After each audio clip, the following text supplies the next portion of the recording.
আসসালামু আলাইকুম ওয়া রাহমাতুল্লাহ। আল্লাহু আকবার, আল্লাহু আকবার।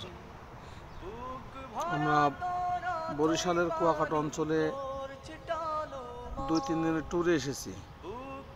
ট্যুরে এসে পাশে দেখলাম এত সৌন্দর্য, এত মজার দৃশ্য, যেখানে কোনো এক শিল্পী তার নিপুণ হাতে এই শ্বাসমূলগুলো গেড়ে দিয়ে গেছে সাগর পাড়ে।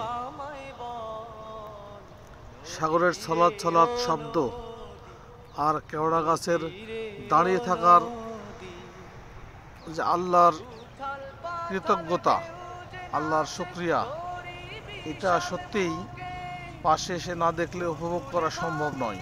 আল্লাহর সৃষ্টি, আল্লাহর যে স্বর্গীয় উপমা কিছুটা হলেও এখানে উপভোগ করা সম্ভব।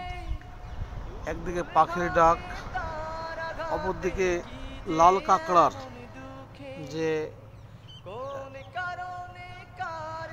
দেখতে পাচ্ছেন কি দারুণ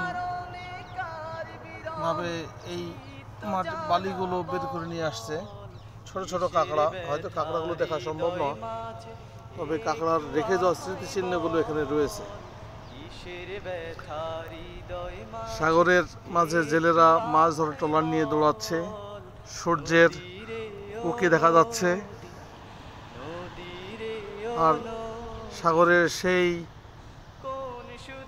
বয়ে চলা পানির সাথে ছলাৎ ছলাৎ যে আল্লাহর জিকির, আল্লাহু আকবার, আল্লাহু আকবার, সত্যি প্রাণবন্ত।